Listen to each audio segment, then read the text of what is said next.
I call Senator Pratt. Senator Pratt. Thank you, President. As I stand before you today, I want to begin by acknowledging the traditional owners of this land, the Ngunnawal and Ngambri peoples. So while I live on Whadjuk Noongar country, the privilege of serving in this place has connected me to Yaru, Gidja, Yamaji, Bardijawi, Nananjara and many other wonderful communities. It is a connection that has taught me a profound truth, that progress happens when we stop seeing others as strangers and start recognising our common interests and humanity. Paul Keating gave his historic Redfern speech, and in it he said, "We practiced discrimination and exclusion. It was our ignorance and prejudice and our failure to imagine these things being done to us." I've got a great-great-great-great-uncle named Alfred Howard. He led the search party that found Burke and Wills. My mother originates from Victoria. He witnessed firsthand the consequences of our failure to learn from First Nations people. So as Burke lay dying at Cooper's Creek, it is well documented today that his racial arrogance prevented him from learning and asking for help from First Australians. And today it is in our interests, all of our interests, if we want to live an abundant, sustainable life, that we draw on the knowledge of First Nations people, knowledge accrued over 6 millennia. And for me, the gap between Australia's legacy of colonialism and the needs of First Nations people still remains too great, and that this is important to all of our well-being, for our well-being as a nation. The issues confronting First Nations community cannot be addressed by treating communities as the problem. We can only step forward by listening to the oldest living country, the oldest living culture on earth. A culture that has adapted and renewed itself over the last 200 years since colonisation. A failure of imagination, the inability to see our interests align with others, lies at the heart of so many challenges we face, both as individuals and as a society and as a nation. I have to say it was a pleasure to see how we respond to these needs in the Labor budget delivered last night, from cost of living, relief, climate change, support for families and more. In 2014, when my first term in this place ended, I stood on the other side, 6 months pregnant, with Jasper. Hello, Jasper. He's now 10, giving my valedictory. I became pregnant with you, Jasper, between the 2013 election and the 2014 Senate rerun, after the AEC lost all those ballot papers. It was a very challenging time for me personally on many fronts, but also there was a loss shared by so many of my Labor colleagues, where we knew that some of the reasons behind our defeat were of our own making. But we've worked very hard to rebuild and earn the trust of Australians, and we seek to hold that trust secure. Jasper, when I returned to Parliament, you were nearly 2. I have in fact Malcolm Turnbull to thank for my return, because he called a double dissolution election. I remember talking to you, Jasper, about going to work in Canberra again, and you pointed to the sky and said, "Plane." I'm pretty sure you thought that coming to Canberra meant that I was literally up in the air in an aeroplane all the time. It did feel that way sometimes. Jasper, I'm enormously proud of you and of our family. I want to thank Dennis and Stephen and my wonderful wife Bek for making it possible for me to serve in the Senate for these last 9 years. Back in 2001, as a state legislative councillor, I was involved in changing the laws around access to IVF in Western Australia. I was part of campaigns before that time that asked West Australians not to imagine those, the wish of de facto couples, single women, including lesbians, as strangers in our desires to have a family. Without that change, I would never have had the privilege, Jasper, of being your mother, because you simply wouldn't exist.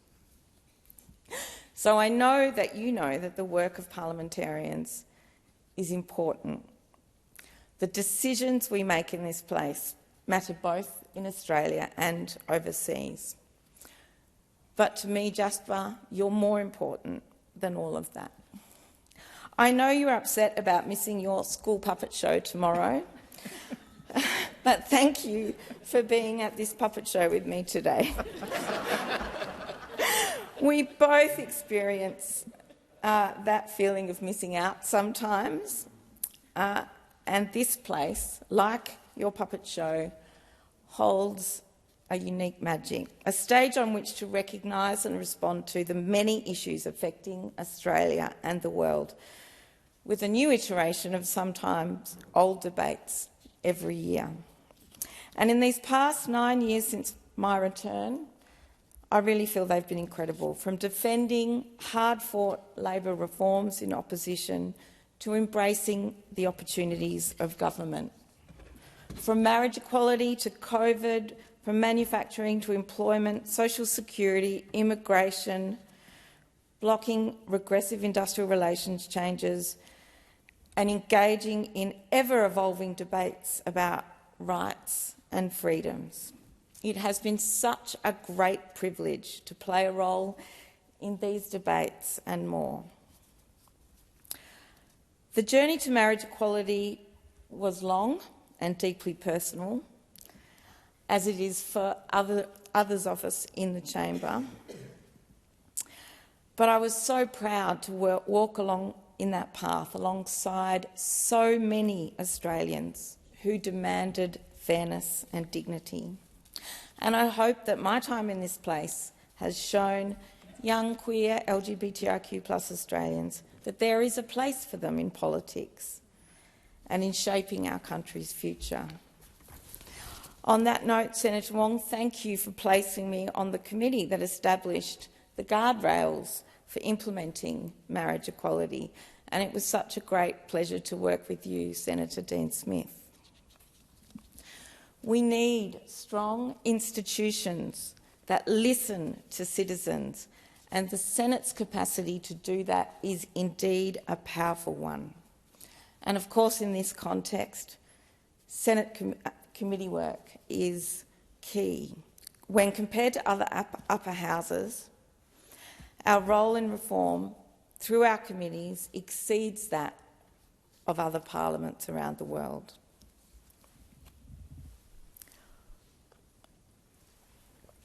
And of course, as I look at the clerk, we could not accomplish this without the hard work and commitment of all parliaments, officers and staff. I thank you and all of the staff here, the clerk's committee staff, Black Rod, for your steady moderation of this institution.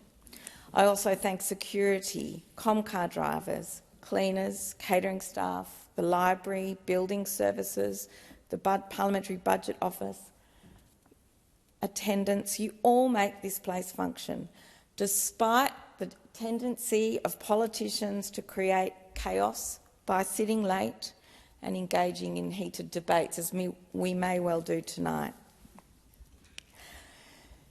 We are in a very dynamic place, and having visited other parliaments, I've seen that the access of civil society unions, advocates, business, health consumer groups and more to this building and therefore to power is such a great asset to our nation.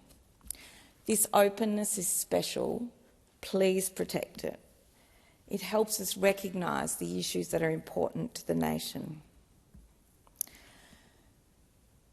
In my time in the Senate, I've seen how we need to face the critical need to break down barriers that make us see the needs of others as strangers unaligned to our own interests. When we see someone who doesn't look like us, sound like us, act like us, or love like us, our first instinct is often rooted in fear or judgment.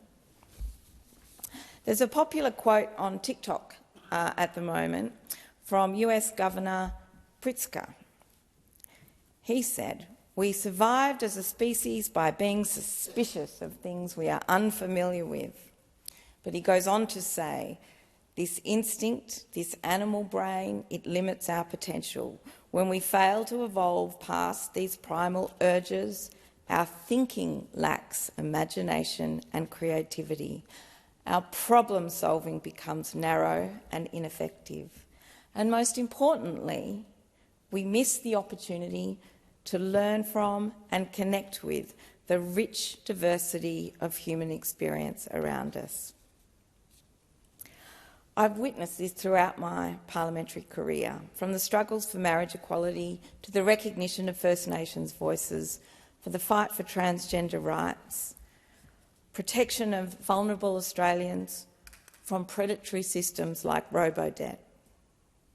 In each case, progress only happened when we stopped seeing strangers and started seeing people.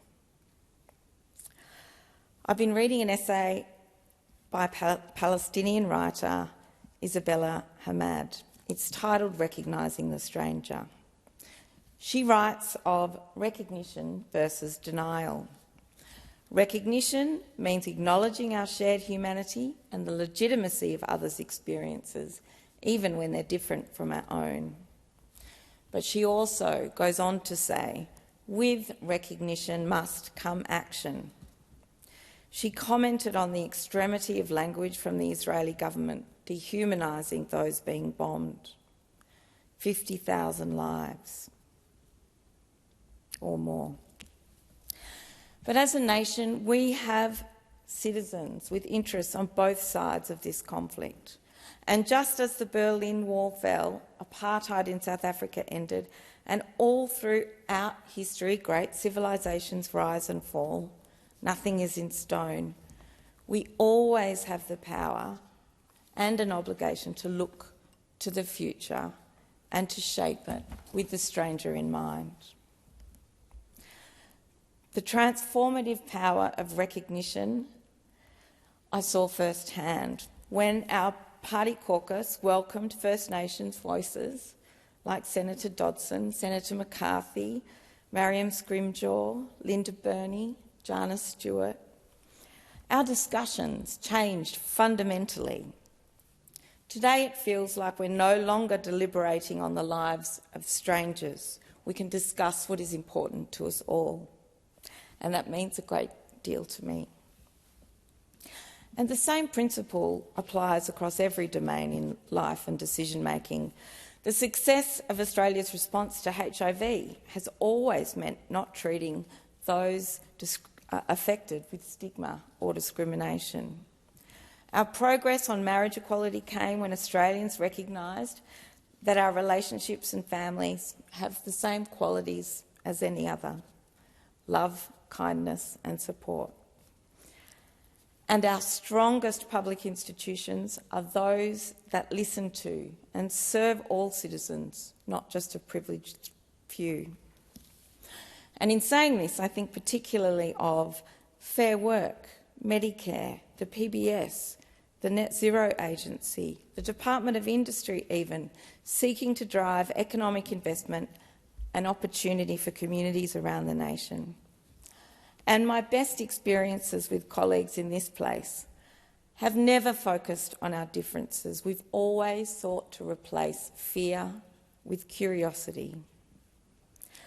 And in committee work, when taking evidence, to ask collaboratively, in a collaborative way with your colleagues, what do we need to learn from this person or this evidence? It's a practical wisdom.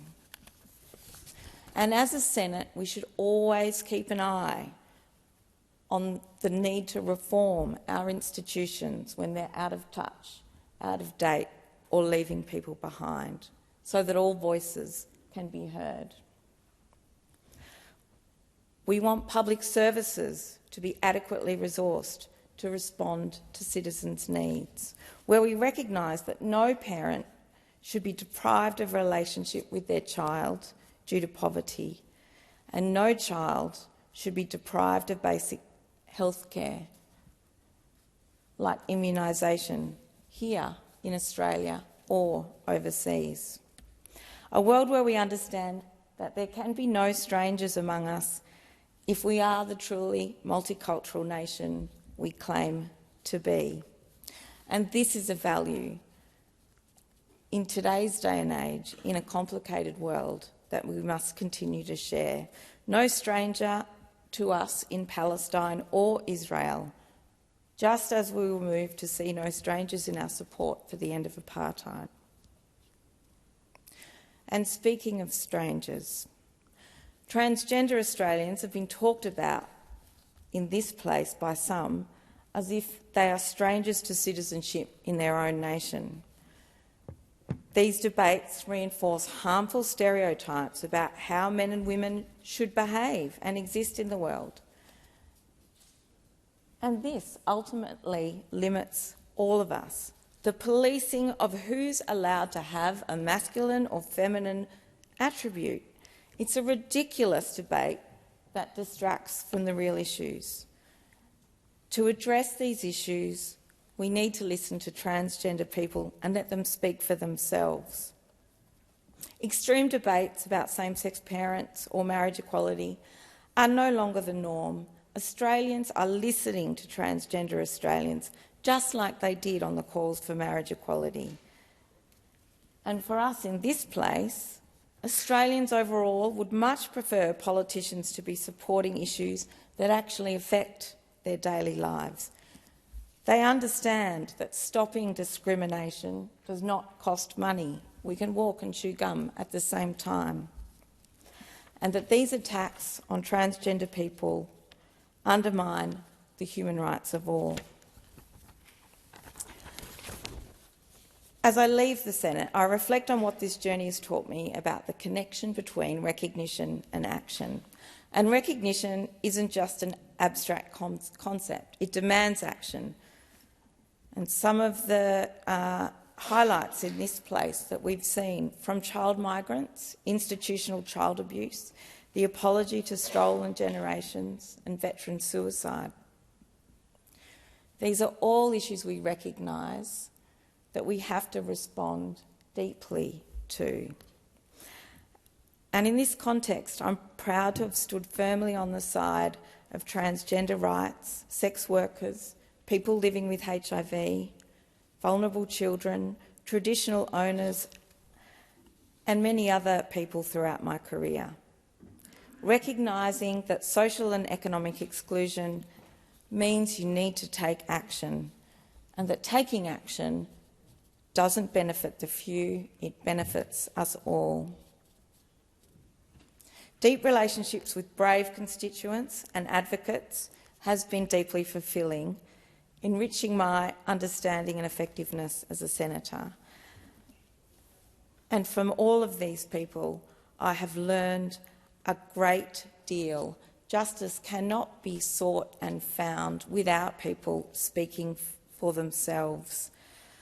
From issues spanning from the sterling collapse, robo-debt, the misuse of centre pay, dowry abuse, immigration rights, aged care, manufacturing, consumer rights, unions, sex workers, LGBTI health, children's policy, HIV.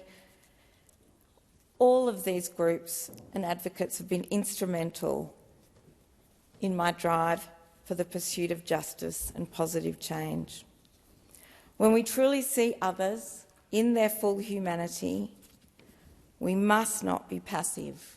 We must not be passive in the face of injustice or indifference. And it's wonderful to see how my colleagues in this place understand that recognising issues in our society must compel us to step forward and make a difference. I've tried very hard to embody this principle in my career in this place, and I ask my colleagues who remain in this place to stay brave in your pursuit of justice. Stay curious. Your recognition of what matters to Australia must be paired with the courage to act upon it, even when it's difficult. I want to thank Steve McCartney, State Secretary of the Australian Manufacturing Workers Union. It's been a collective effort to build political support for important workplace and income and industry issues. But your leadership is also about recognition and action. Your leadership on a just transition in Collie is showing the rest of the nation what needs to be done. You've turned insecurity and navigated that with recognition and action on issues that others remain in denial on. To the union movement and the ACTU, I'm proud to have been a servant of your movement, our movement, standing up for workers' rights, particularly in my role as chair of the Senate Employment Committee in the past. And Tony, you're doing a sterling job now. I thank the Senate for the opportunity to help the lives, rights and needs of Australian workers so that they be recognised and reformed in this place. To my Labor colleagues, our collective commitment to the common good is a wonderful asset to the nation. Each of us has a great privilege of helping to realise the values of the Labor Party. To my West Australian colleagues, thank you for standing up for our state and for being great campaigners. It is a privilege to have been entrusted for so many years with the values and opinions of so many thousands of WA Labor members. I want to thank all of those members now for handing out at polling booths, door knocking and sharing your values and opinions. And I particularly want to thank those who handed out back in 2014 on that rainy day when I stood as the only person on the polling booth in Gidgegannup. I want to thank the electors of Western Australia, regardless of how you voted. I hope you feel I have served you well. And I particularly and proudly want to thank the broad network of party members who are Rainbow Labor. You've given me tremendous personal support. You have been at the core of what Labor governments have been able to do to support LGBTIQ+ Australians. And I will always remember the National Conference of 2011, where we changed the platform to support marriage equality, as a highlight. I'm going to give a shout-out to Bill Botel to thank him for all he's taught me and for his own contribution to the causes we share. And I want to express my deep gratitude to all of those who've made my work possible. I'm very proud to have been part of an Albanese Labor government, and in the many years of working with the Prime Minister, he has consistently provided stability, made progress and dealt with complexity while keeping sight of the public interest that guides our party. We need leadership with this kind of navigation skills, and our Prime Minister has this in spades. I've got many colleagues I'd like to thank for the opportunity to contribute to reforms. Bill Shorten on centre pay, Tanya Plibersek on midwifery, Mark Dreyfus, hate speech, discrimination and more, Senator O'Neill and my colleagues from WA, Zanita Mascarenas, a commitment to protecting people from financial abuse, Mark Butler for including me in your work on HIV, Jed Carney, LGBTIQ+ health, and Julian Hill. We've known each other for some 25 years.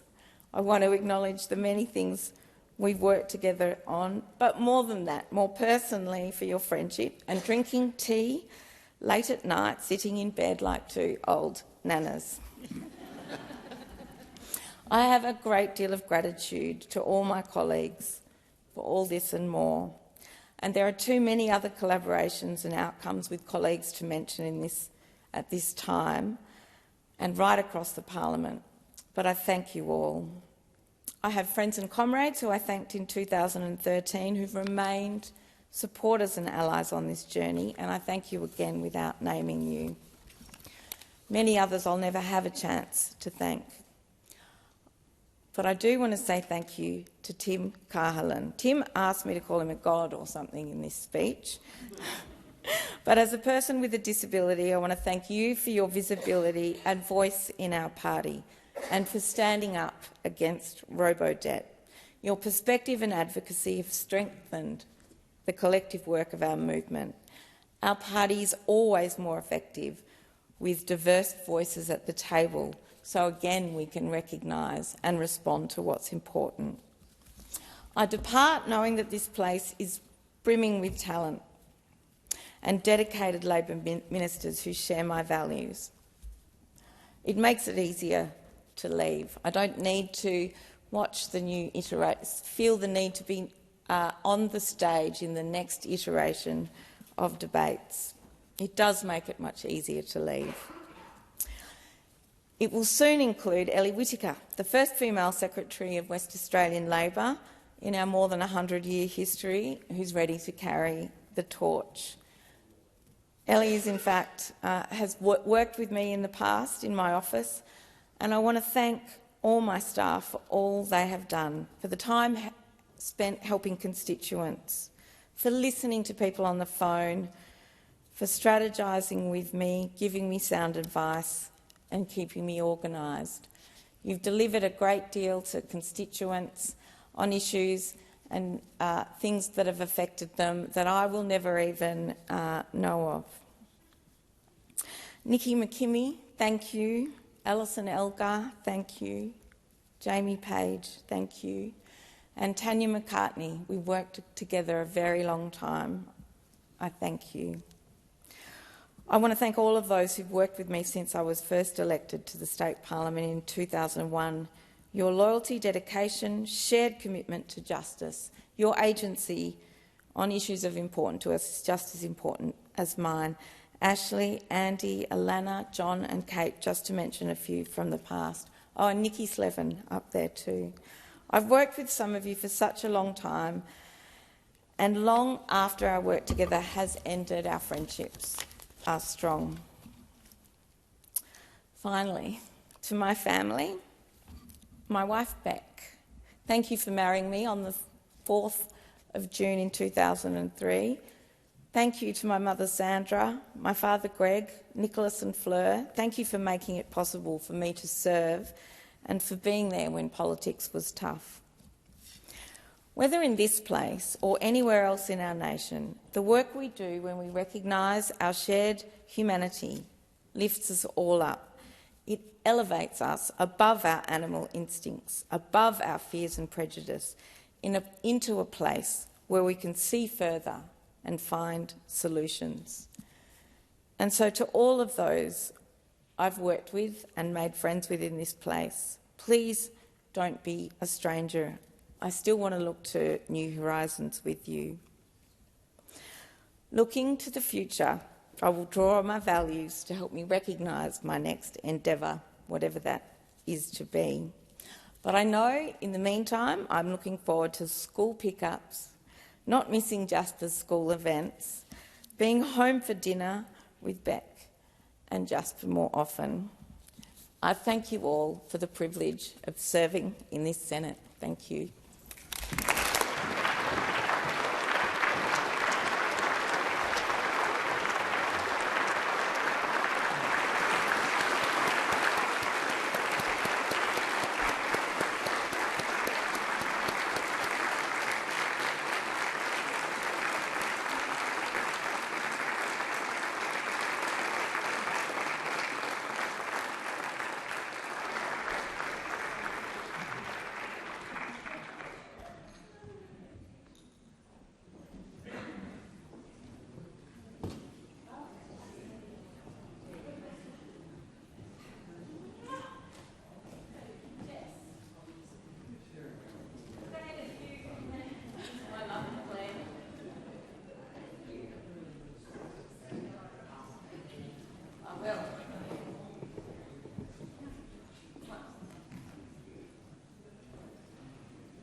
I am going to ask those who are not participating in comments back to Senator Pratt, so I'm calling Senator Wong. So please depart the chamber or sit in your seats.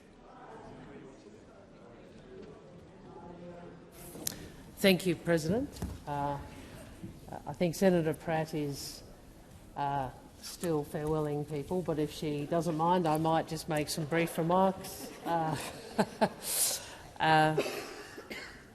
Louise is one of those people who leaves this place with as much commitment to principle as she arrived with, and as much optimism as she arrived with, which is not always the case. Not always the case. And Louise, your service has been marked by dedication to key causes, to campaigns.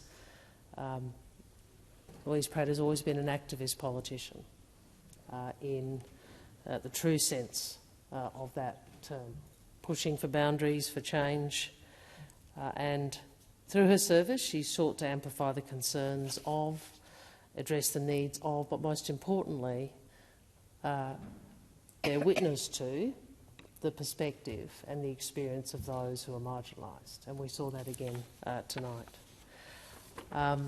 No tribute to Louise would be complete without emphasising her contribution to marriage equality in this country in 2017. It probably says something about our age, that for us that is still something we remember really clearly, and we talked to younger members of the LGBTIQ community, and not everybody knows all of the history, and it was a hard history. It was a hard history. It was politically hard, it was hard internally, and it was really hard personally for us because it was about our families. And Louise knows more than anyone else the years of work, actually I think it was over a decade, community activism, political organising inside the party and with community, and she was integral to that. For some people that from the outside looked and thought, well, the journey sort of began in the mid-2010s and lasted for a couple of years before we came to the inevitable and obvious conclusion that equality wasn't something to be frightened of. But I think those of us, Louise and others, know differently. And I want to say here very clearly, Louise Pratt was at the vanguard of that advocacy for equality. And she has been all her life. Here, but also before she arrived here as a student in the Western Australian Parliament and in her community activism. And she pushed boundaries to get marriage equality on the agenda. I had forgotten this, but with Trish Costin, Gavin Marshall and Carol Brown, Senator Brown, you introduced the bill in 2012. A few of us voted for it, didn't get up, that's okay. We had to come back again. And Louise and others set up the cross-party working group to advance the cause, and of course there was the campaign inside the Labor Party to change our position, which was critical to achieving the final outcome. The pivotal select committee that Louise spoke of, chaired by Senator Fawcett, and that I think Senator Smith was on, that considered the issue over the summer of 2016-17, that committee laid the groundwork for the legislative success. I think you described it as guardrails. I think that's a very accurate way of talking about it. And over this journey, Louise and I played different roles at times, and that was important. But we were united when it came to the desired outcome, and if there's a great photo of us watching the announcements of the postal survey, we're together in that. There's a great photo in here of us celebrating the bill being passed, and we were also together then. There are many thousands of Australians since that time, and will be into the future, who can make the decision to marry the person they love as a result of the work of so many, and Louise was one of the torchbearers for a long time. At times that was lonely, and she kept the flame alight for many years. I think we saw tonight, again, an example of her undisputed commitment to equality and to human rights. And she never relents in her advocacy, including with me, at times, on many issues, far and wide. And she's been active in Parliamentary Friends. She's been a leader in support of Gavi, the Worldwide Vaccine Alliance. She's been one of the two people who have been sort of the driving force behind World AIDS Breakfast Day, and that has. She's never changed her view about what matters. She also doesn't shy away from a tough sort of discussion about economic inequality, and I think probably people may not see all the time the extent to which Louise is actually a policy head. She really is. She's somebody who really looks at the detail of policy and comes to her views, having thought through the policy issue very clearly. She's a vocal advocate for industry policy, obviously a member of the AMWU, and a long-standing supporter of workers' rights, and her shadow portfolios reflected that over her career. I was trying to think about how to talk about this, and I thought really the most honest way of saying this is that you're not a cookie-cutter politician. Whether it's the quirky Halloween outfits,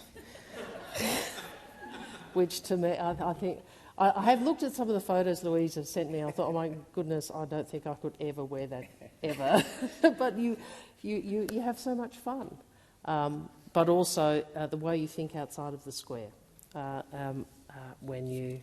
in the way you approach this job, and so much else.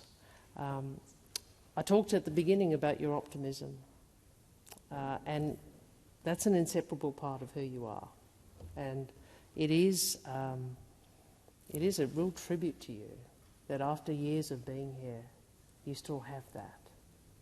Right? We see people who leave this place or who come to this place who do not have that trait, and you really do.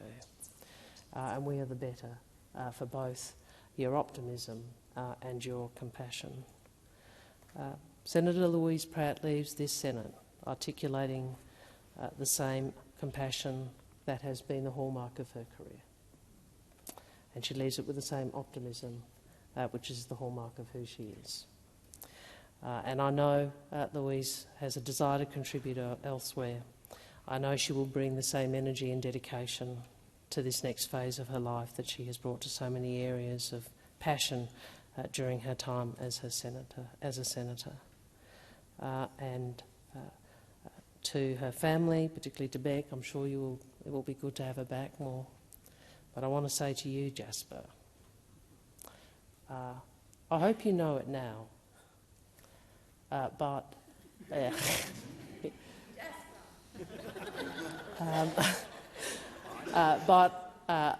maybe I hope that in years to come you will come to understand even more how much your mum has contributed to a better world and community for you, and you should be very proud, as we are. Yeah. Senator Urquhart. Thank you, President. I just rise to make a small contribution to this valedictory for Louise. Louise was here when I first arrived in the Senate, and I can remember back in, I think, October 2014 when Jasper was born, and I was in Western Australia on a committee hearing, and I thought, Louise has had her baby, I might see if I can visit her. Terrible thing to do. He was 2 days old. But of course I rang Louise because I had to see this beautiful baby, and she said yes. And I've always taken an interest in Jasper and watched, how he's grown and all the activities. We sit down when Louise was a deputy whip. We used to sit here a lot and telling a few secrets now, but watch little videos of Jasper, what he was doing at home at the time.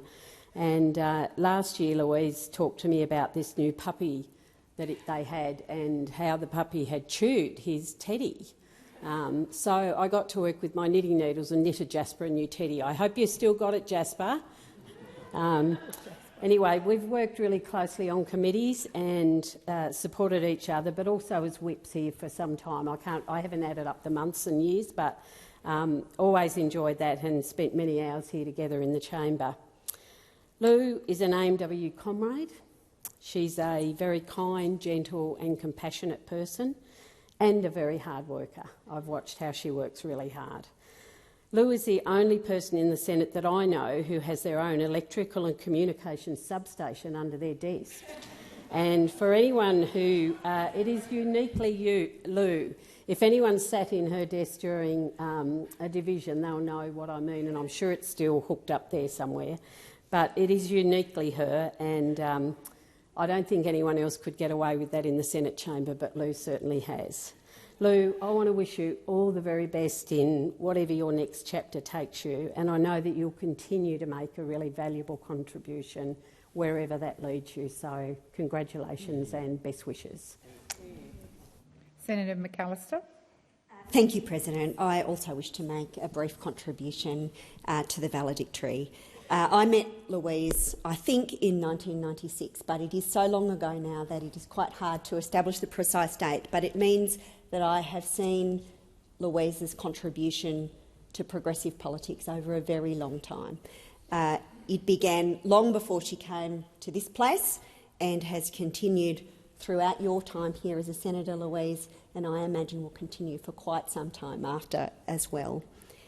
You began your career in community activism and you've never truly stopped, and that's brought you to a wide range of issues, some of which you talked about in your speech just now, but not all of them. And I observe your interest in climate change, an area where we have both been active, in economic justice and, of course, in human rights. Being an advocate requires bravery, and Louise has that in spades. She has been a strong voice for views that at the time were neither popular nor common, but have since been vindicated by history.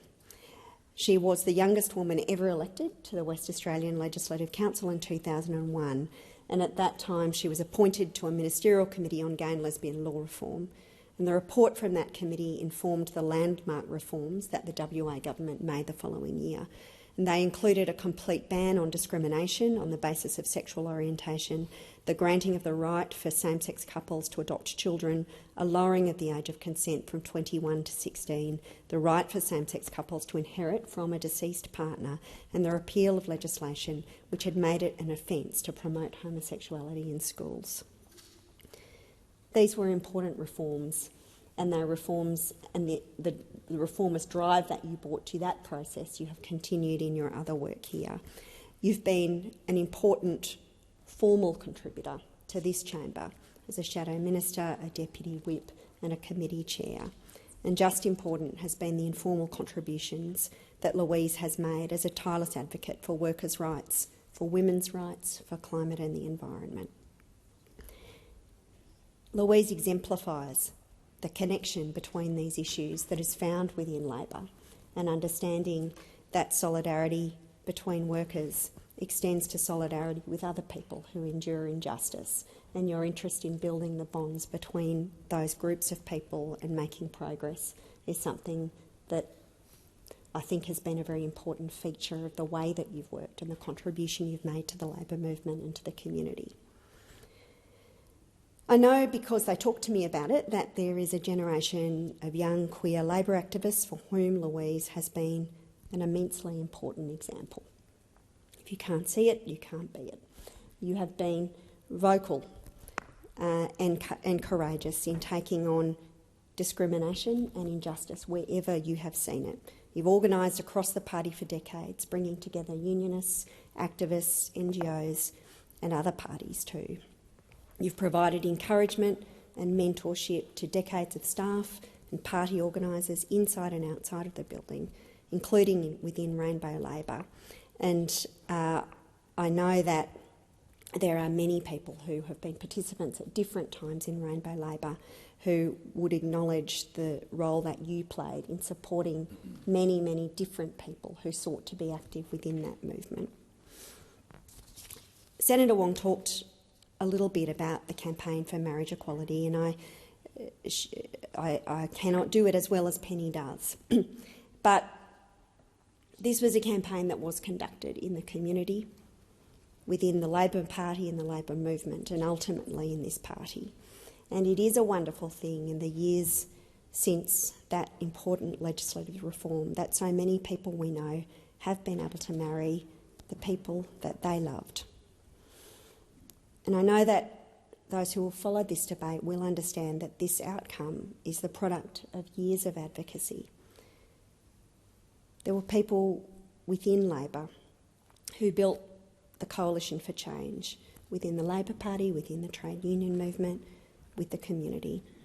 There were people who campaigned within Labor, conference after conference, and as Senator Wong has acknowledged, you were at the centre of that, and it wasn't always easy.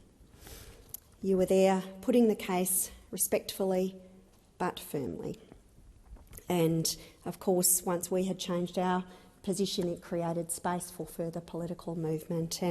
And that non-binding plebiscite asked a lot of the campaigners, particularly those who were willing to speak about their own experiences and speak about their own families to create that connection with others in the community, to make the case for dignity, equality and recognition.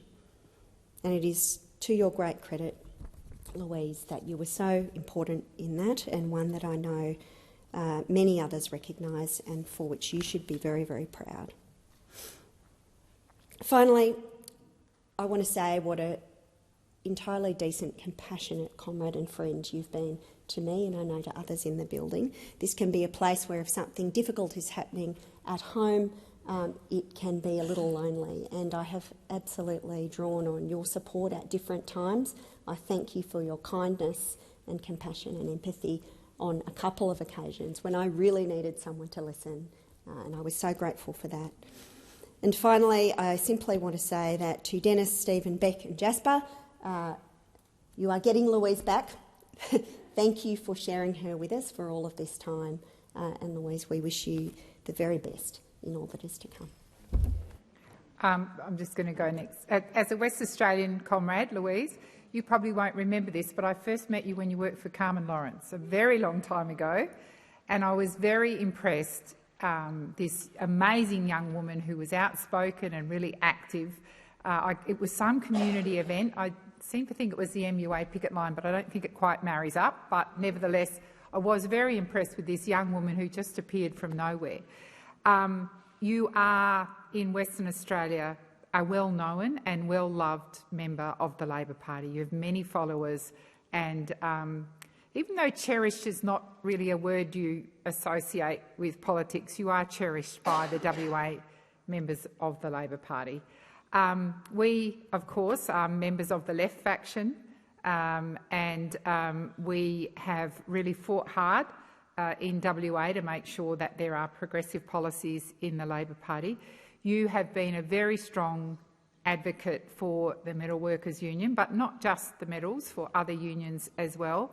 And for people down on their luck, like you really pushed the sterling financial crash when probably no one else did, but you took that on and continued to be a champion of that. Louise has always told us when Steve's in town we have to turn up, and we always do. And I know that you'll be missed in this place. I wish you all the best. I'm really keen to see what you go on to do next. I know you will continue to be a strong advocate for WA and a strong advocate for the left of the party and for the industrial movement. So best wishes, Louise. Senator Walsh. Thank you very much, President. And I too rise to make a short contribution about my friend, Senator Louise Pratt. Lou, your passion for equality and inclusion has been really clear in your contribution tonight, just as it's been clear in your work for the Australian people so far.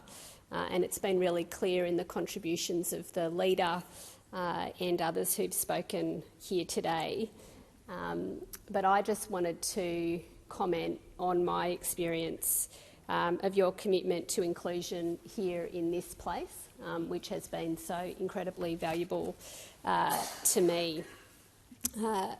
I know in my time in the Senate, Lou has been one of the most inclusive and supportive people around.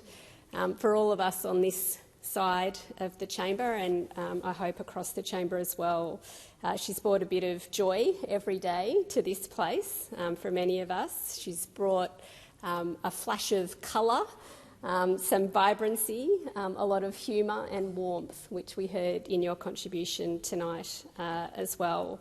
And you've brought all of that to a place that, let's face it, can be a little bit cold and hard without everything that you bring, and we've all been much better for that. Lou has been here a bit longer than me. I arrived here in 2019, and from the day that I arrived, Lou was 100% welcoming and 100% supportive. It's a pretty tough place to land in. I had a lot of questions when I arrived here, as we all do. And there was never any question that was too big or too small for you, Lou.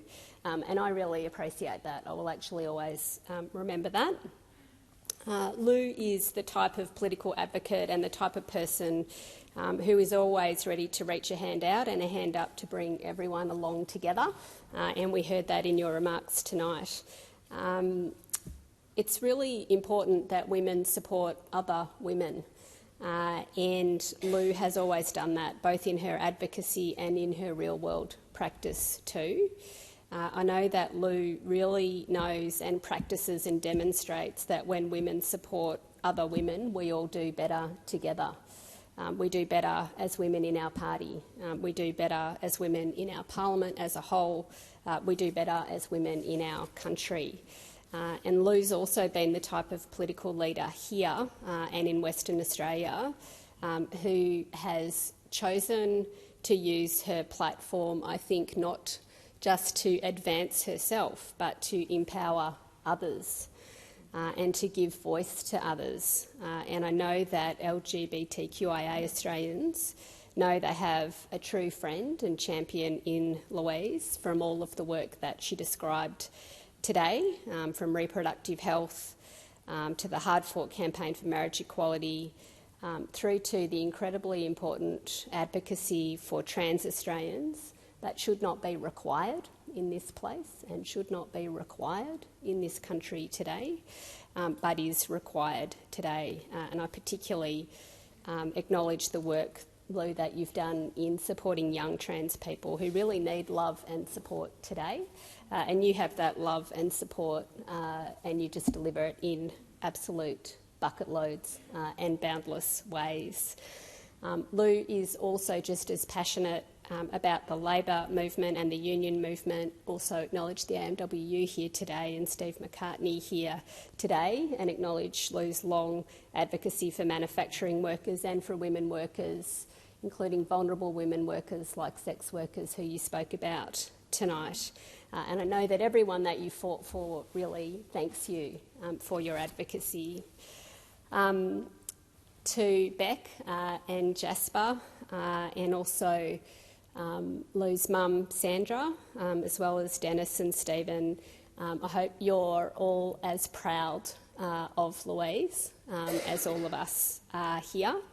A life lived in service of others is a life well lived. A life in service of our great Labor movement is a life well lived. And Louise has made a tremendous contribution. I'm really proud, Lou, to have worked alongside you, proud to call you a comrade and a sister in our movement, proud to call you a friend. I and all of us will really just miss you. We'll miss all of the chats in the chamber, we'll miss the laughs, and we really look forward to watching your next big strides that I know you'll take to empower Australians and continue your really fantastic work on behalf of all Australians. So thank you, Lou. Senator Ormond-Payne. Thank you, President. I rise to make a very short contribution. I'm conscious that there are others who wish to speak. I've only known Louise for a very short time, but in that time I've really appreciated her sense of curiosity, her sense of humour, her deep engagement and collaboration in committee work. And I also want to note that my colleague, Senator Barbara Pocock, thinks you're a wonderful chair of Finance and Public Administration. We both want to thank you for the warm and welcoming way too in which you worked with us when we first came to the Parliament as new senators. Jasper, I want to thank you for your love of capybaras, because without that and your mum's persistence, I would never have seen a capybara in the wild. You're a fantastic travelling companion. Your reputation preceded you because I'd heard about your work long before I came into the Parliament, so I feel very privileged to have met you and to gotten to know you. And on behalf of all of my Greens colleagues, I want to wish you all the best for what comes next. Senator Darnan. Thank you. Thank you, Louise, for your extraordinary service, blood, sweat and tears, and leadership that you've provided to the myriad of progressive causes that matter to so many in our country. Before I came here, your reputation preceded you to me as well as someone with great courage and conviction to strive for what is right and get outcomes. You might not remember this, but we did first meet a bit less than a decade ago, I think, when we were both involved in the National Committee of Emily's List. Oh, yeah. And Jess spoke about women supporting women, and you absolutely lived your values through Emily's List, and we crossed paths there for a short time. Right. You had baby Jasper in tow at a particular meeting in Melbourne that I was at, and I remember being so impressed back then about how you managed to juggle everything, be such an amazing activist for women, undertake the important role in politics you played, as well as being a community activist and finding the time for Emily's List with juggling your little new one. Travelling from Perth to be at Melbourne in your own time, at your own expense, for national meetings, when everything else that you had on your plate. You are just the kind of role model that has inspired so many, as others have said. So never did I imagine that I would become your bench buddy so many years later. And whilst we haven't been parliamentary colleagues for very long at all, I want to thank you for your kindness and generosity as we've sat here over the many hours in the months that I've been here, and for your generosity in helping me to navigate the weird, confusing and sometimes scary things as we sit on these red seats. And I can confirm that the little space station down here still exists, but there's many useful things that have helped me over the last few months. You've demystified many things at a time and many times and provided a quiet word or some steadying encouragement. As a new senator, sometimes you get a bit overwhelmed. You have really gone out of your way to help me settle in, and I think you were the first one to use the little phone under the desk to call my office and help me get some notes when I was in a particular flap at one point in time. So your contribution has been extraordinary. I wish you all the best, and thank you to your family and friends for sharing Louise with all of us, and hope that you get to spend so much beautiful time with your family and friends. Thanks. Senator O'Neill. Thank you very much, President. And I know that we're waiting to hear a contribution from another departing senator, but these moments come, and if you don't make a contribution right now, they go. And I didn't want to miss the opportunity to acknowledge you while your family are here, Lou. To Lou's family, particularly Jasper, it's nice to have been on this journey with Louise long enough to remember her with that beautiful bump and her delight and joy in moving around the place and sharing the pregnancy with all of us as a working mum, and then the many, many times that I've been travelling with her, you know, to places far and wide, often in the northern parts of Western Australia, and to experience her joy in reconnecting with her family. Jasper, she's such a fun person. I know that, and I see her having such fun with you, and I know that you'll be absolutely delighted to have her back with you at home. But for all the time that she's been away, and I have had the privilege perhaps of, more than any of the other contributors here, to work very, very closely with Senator Pratt on so many important pieces of work that we've done, both in opposition and now more recently in government. Personally, I want to thank you for your time sharing with me your insights as an Assistant Minister when I took on the role as Shadow Assistant for Mental Health and for Innovation.